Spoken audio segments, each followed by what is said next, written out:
ये कहानी है उस दौर की जब क्रिकेट की धरती पर सिर्फ और सिर्फ कंगारुओं का राज चलता था। किसी भी देश के सरहदों से उनको कुछ भी फर्क नहीं पड़ता था। देश चाहे कोई भी हो, विजेता कंगारू ही हुआ करते थे। कंगारुओं को जिस बादशाहत को लेकर इतना घमंड था, भारत के दो बेटों ने सिर्फ 38 मिनट में ही उनके पूरे साम्राज्य को उखाड़ कर फेंक दिया था। उनके घमंड को चकनाचूर कर अपने बल्ले से नया इतिहास लिखा था। हालात ऐसे हो गए थे कि कंगारुओं को अपने हार पर भी विश्वास नहीं हो रहा था। कोहराम मचाया था कि कंगारू खिलाड़ी अपने हार से बौखला उठे थे। ये कहानी है सन 2007 में पहली बार T20 वर्ल्ड कप आयोजित किया जा रहा था, जिसमें सभी देश बढ़ चढ़कर भाग ले रहे थे। लेकिन इस विश्व कप में दावेदारी में कंगारुओं को बताया जा रहा था कि कोई भी टीम सेमीफाइनल खेले या फाइनल खेले, जीत तो कंगारुओं की ही होगी। साथ में बांग्लादेश ने भारत को वर्ल्ड कप से बाहर कर दिया था और वहीं T20 में भारत का कोई भी नामो निशान नहीं था और पराजय संपूर्ण फैंस की उम्मीदें तोड़ दिया था और फैंस को अपनी टीम से ज़्यादा कुछ उम्मीद भी नहीं थी। लेकिन सन 2007 के T20 विश्व कप में कुछ ऐसा हुआ जो फैंस के दिलों में लगी वो आग को जश्न में बदल दिया था। भारत को भी ऐसा लगने लगा था कि ये विश्व कप हमारा हो सकता है। वीडियो में आगे बढ़ने से पहले वीडियो के एक लाइक कर लेना, चैनल पर पहली बार आया तो सब्सक्राइब जरूर कर लेना। जब इंग्लैंड के स्टुअर्ट ब्रॉड को युवराज ने 6 छक्के लगाए थे तो फैंस की उम्मीदें जिंदा हो चुकी थी। भारत और अंग्रेजों के बीच इस मैच में युवराज सिंह ने 12 गेंदों में अपना अर्धशतक भी पूरा कर लिया था। टीम का स्कोर 19 ओवर की समाप्ति के बाद 207 रन 3 विकेट तक पहुंचा दिया था।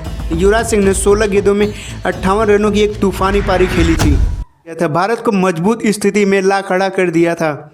ये वही पारी थी जिसने महेंद्र सिंह धोनी की कप्तानी में ये भरोसा दिला दिया था कि ये वर्ल्ड कप हमारा ही होगा। अंग्रेजों को पराजित करने के बाद भारतीय टीम का सामना साउथ अफ्रीका से होने वाला था।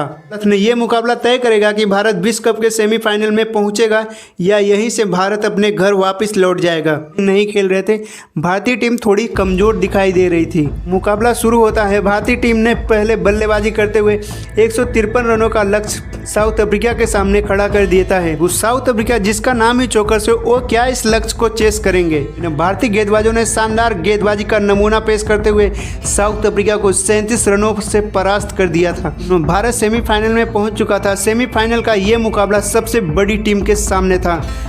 दौर में लगातार 3 बार की विश्व विजेता टीम ऑस्ट्रेलिया के सामने था, जिसके पास खूंखार खिलाड़ियों की भरमार हुआ करता था। सामने कोई भी टीम हो, कंगारू खिलाड़ियों के खौफ से पहले ही मुकाबला 30% ही हार जाते थे। 22 सितंबर सन 2007 टर्बन के ग्राउंड में मुकाबला प्रारंभ होता है।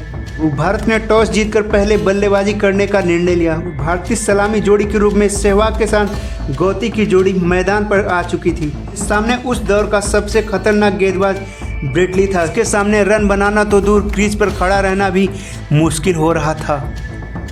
गौती ने तीसरी गेंद को बाउंड्री लाइन की तरफ भेज दिया था। ब्रेट ली के पहले ओवर में 5 रन लूट लिए थे। दूसरे ओवर की शुरुआत में ही सहवाग के मांसपेशियों में खिंचाव आ गया। भारतीय टीम के लिए यह बहुत ही बुरी खबर थी।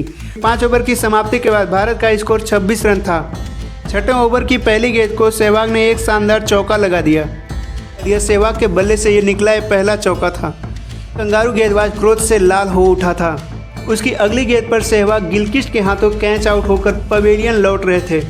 भारत ने 30 रनों के स्कोर पर अपना पहला विकेट खोया था। सहवाग ने जहां 13 गेंदों में 9 रन बनाकर वापस लौट रहे थे और 8वें ओवर में जॉनसन ने गौती का विकेट लेकर दर्शकों में सन्नाटा फैला चुका था। मैदान पर भारत का गौरव कंगारुओं को परास्त करने युवराज सिंह मैदान पर आ चुका था। युवराज सिंह के आते ही पूरा मैदान खुशी से झूम उठा था, क्योंकि अभी 3 ही दिन तो हुए थे। युवराज सिंह ने 16 गेंदों में 58 रनों की एक धमाकेदार पारी खेली थी। कंगारुओं को तो ये पता था कि ये बल्लेबाज क्रीज पर रुक गया तो हमारी बादशाहत तबाह हो जाएगी। कंगारू कप्तान अपने सभी खिलाड़ियों के साथ योजना बना रहा था। उसकी दूसरी ही गेंद को युवराज सिंह ने 6 रनों के लिए भेज दिया था।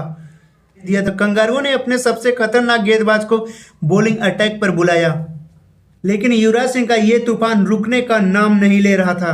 युवराज सिंह ने ब्रेट ली के इस ओवर में 12 रन कूद डाले थे। 10 ओवर की समाप्ति के बाद भारत का स्कोर 60 रन 2 विकेट होता है। 9वें ओवर की जिम्मेदारी कंगारुओं के सबसे खतरनाक ऑलराउंडर एंड्रू साइमन के हाथों में गेंद होती। इस ओवर में युवराज सिंह और रॉबिन उथप्पा ने मिलकर 20 रन ठोक डाले थे। कंगारुओं के ऊपर इस तरह का प्रहार विश्व कप में पहली बार हो रहा था। ओवर में गेंद क्लार्क के पास थी। क्लार्क के इस ओवर में युवराज सिंह ने 21 रन लूट लिए थे।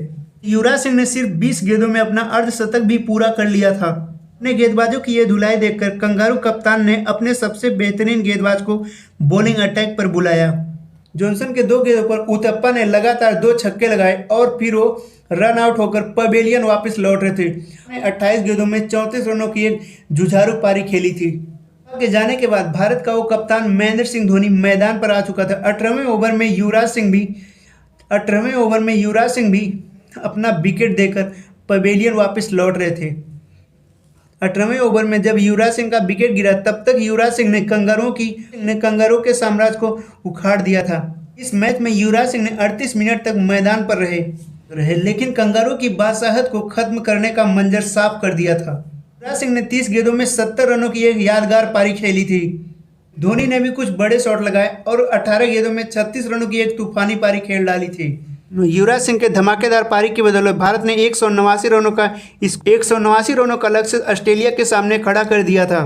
भारतीय बल्लेबाजों ने तो अपना काम कर दिया था। अब वक्त था भारतीय गेंदबाजों की अग्नि परीक्षा का। वो भारत के लक्ष्य का पीछा करने उतरी कंगारू की टीम महज 173 रन ही बना पाती है। भारत इस मुकाबले को 15 रनों से जीत लेता है। भारतीय गेंदबाजों ने शानदार गेंदबाजी करते हुए कंगारुओं को पराजित कर दिया था। श्रीशांत ने शानदार गेंदबाजी करते हुए 4 ओवर में 12 रन देकर 2 बड़े विकेट अपने नाम किए थे। इस मैच के हीरो थे युवराज सिंह को जहां मैन ऑफ द मैच के पुरस्कार से सम्मानित किया गया था। सो वीडियो पसंद आया तो प्लीज़ लाइक करना, चैनल पर पहली बार आओ सब्सक्राइब जरूर कर लेना। वीडियो देखने के लिए धन्यवाद। जय हिंद, वंदे मातरम।